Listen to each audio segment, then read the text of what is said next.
Welcome to episode 4 of Sacomics Cast. This is a catch-up episode filled with lots of event news due to episode 3 being a special broadcast that focused on the local comics at FanCon Cape Town Comic Con. There's a lot to talk about, so here we go. I'm your host, Mandy J. Watson.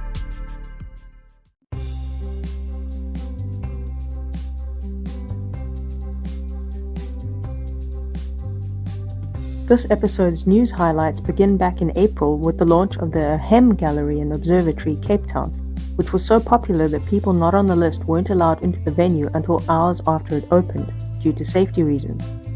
The launch exhibition featured work by local illustrators and comics creators, including Ben Winfield and Theodore Key, as well as contributions from international illustrators and animators.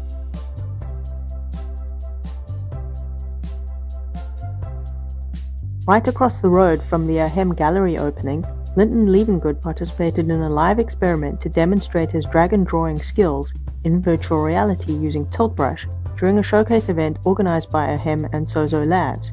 This was only his second time using the software, but he seemed to have mastered it already. He spent a few hours deftly swishing out a few dragons during the evening, while onlookers asked questions about the software, the hardware, and the experience.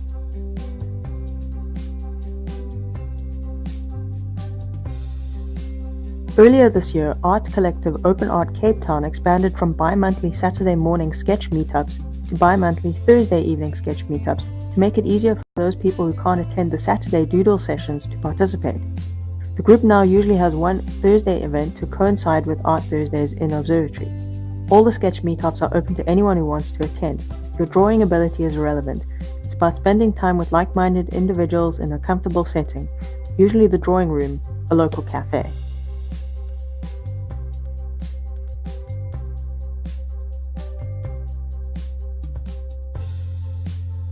The second FanCon Cape Town Comic Con was held in a new, more comfortable venue this year, inside the Cape Town International Convention Center. The event featured 4 high-profile international comics creators: Matt Hawkins from Top Cow, Eric Powell, the creator of The Goon, Don Layman, the co-creator of Chew, and Ron Mars, who is best known for his extensive work on Witchblade. One of the highlights of the convention was the cosplay, which showcased a high standard of costume design. A thriving marketplace featured merchandise, collectibles, and cosplay accessories, and there was also a large artists' alley filled with new publications by South African comics creators, which were showcased in SA Comics Cast Episode 3. The event was well run by the Reader's Den Comic Shop team and lots of fun. The bar has been set high for next year.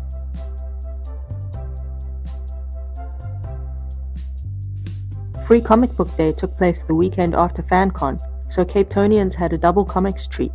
The 2 Reader's Den comic shop branches in Cape Town celebrated with special deals, giveaways, and free Comic Book Day merchandise, as well as a free comic for everyone who stopped by the stores, which kept people busy while they decided on their choice for the day.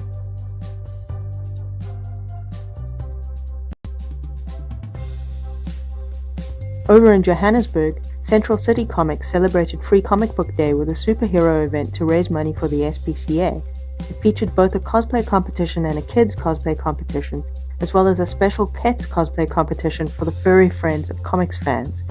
Shoppers were encouraged to donate money or pet products and were offered discounts at the store, as well as free comics.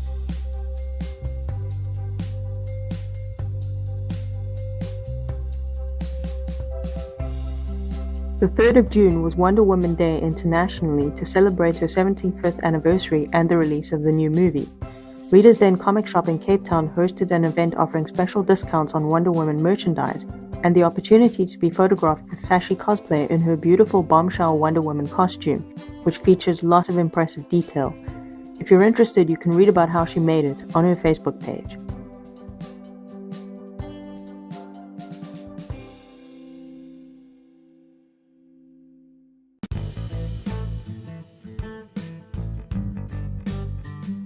The biggest event in June is Icon in Johannesburg, which is celebrating its 25th anniversary this year. It runs on the long weekend from the 16th to the 18th and will feature 2 special international guests, James L. Sutter from Paizo and cosplayer Linda Vampy Bitme Lee. An art exhibition called Reversible Journeys, featuring works by Andy Mason, the alter ego of Andy Mason, is opening on the 15th of June at the Hive in Muizenberg, Cape Town. There will be a walkabout on the 17th of June at 10 a.m. 2 crowdfunding projects are looking for help. The first is for the Open Book Festival in Cape Town, of which the Open Book Comics Fest is a part. The funding is to assist the festival in remaining independent by helping to cover costs associated with venue hire. Additional funds will be used to pay the authors an appearance fee. You can find the campaign on Thunderfund. The second project is to help a comics and animation project called Siriwatu get off the ground. You can find the project on Indiegogo. Both campaigns close at the end of June. Finally, the Open Art Cape Town sketch meets continue at the Drawing Room in Observatory, Cape Town. There will be one on Saturday the 17th of June and another on Saturday the 24th of June. For more, visit the South African Comics calendar of events on brainwavez.org, where you'll find detailed event information and maps.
The Cat Lady is Shameema Dharsey's first comic. She released it in 2014 at Free Comic Book Day. It's semi-autobiographical. There's a little bit of speculative fiction in it. That's how I would describe it. And it's got a certain charm, and there's a sense of humor that's very subtle but runs through it. Anybody who's ever owned a cat or lived with cats will appreciate some of the sentiments expressed in this comic. You can see it's quite an oversized one. It's quite large. The cover is laminated cardboard, so it's prone to curling a little bit, unfortunately. And the interior pages are glossy. They're quite thick, though. There are the actual cats upon which this is based. You can see the art. It's got a bit of a zine sensibility about it, but it is a comic. It tells a story about her life with her cats. Here's an example of the humor. This is one of my favorite panels. And up here, the word verily in a comic. I think it's the only time I've ever read it in a comic. I don't think I've actually ever read it in a book either. So that's an achievement right there. Just skip some of the pages so that I don't spoil everything. And here we are at the back. And this was, I must point this out, this was the first comic in which I was acknowledged. Actually, I think it's the only comic anyone's ever acknowledged me in. No, wait, I was shoved in a free beer. I sent an email and they made it into a letter. Thank you for doing that. Anyway, as you can see, that is my Twitter handle, except it was misspelt. That should be a Y. My name is not Mandu, it's Mandon't. I kid. But I do appreciate that she acknowledged. I was basically the one going, make a comic, make a comic, make a comic. And I'm really glad she did. This comic is one of my all-time favorite South African comics, and it's one of the reasons I'm reviewing it for one of the first episodes of SA Comics Cast. Because I really, we put it in our gift guide on Brainwaves a couple of years ago, but I haven't actually done a review yet. And I really, you must track her down at the conventions and the fairs and the markets and buy this. There's also a sequel called And Life Goes On, which, look at that. It's a bit more poignant, but the two make for a lovely series. But this is particularly fantastic, this one.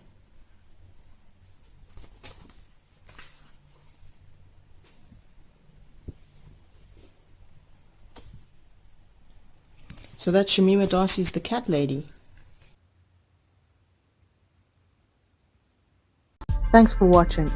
For more comics news and highlights, visit brainwavez.org and follow us on Twitter. If you liked the video, give us a thumbs up and subscribe to be notified of the next episode. Once again, I'm Mandy J. Watson. See you next time.